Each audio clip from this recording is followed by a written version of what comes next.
Good morning, guys. It's been a few weeks since I've been here. Trust me, I have not been on break. I've been behind the scenes grinding.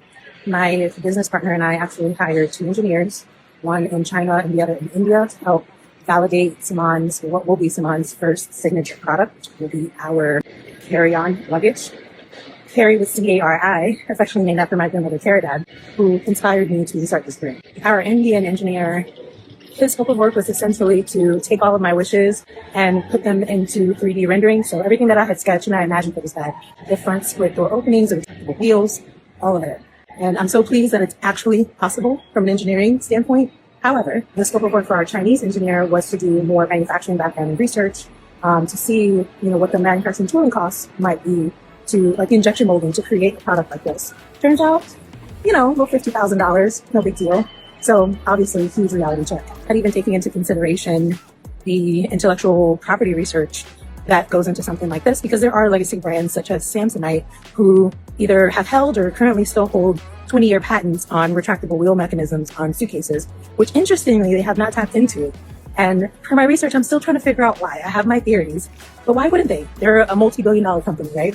But on a brighter note, I did make some progress with our premium vacuum compression packing cubes, which I've also been working on for a number of weeks now with the manufacturer. And I finally got my first video of the sample that he created. Still some tweaks that we need to make, but you don't know how gratifying, satisfying it is to see something that you sketched in a notepad come to life. Something tangible that you can actually touch.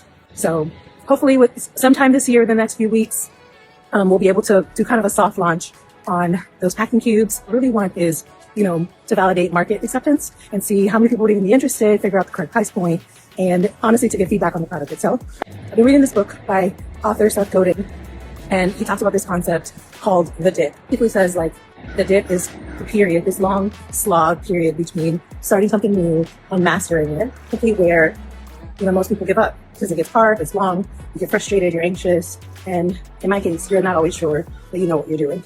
But he says the dip is important because especially with a product that you believe in and believe that has value, it creates kind of scarcity, because this is where the period where you start to weed people out. Because at the other side of this process is where the magic happens.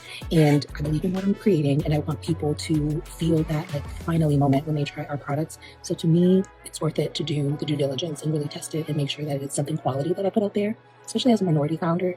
I can't just be average. You got to be the best. If you know, you know. So I'm going to push through because the story, our story, I think is worth carrying.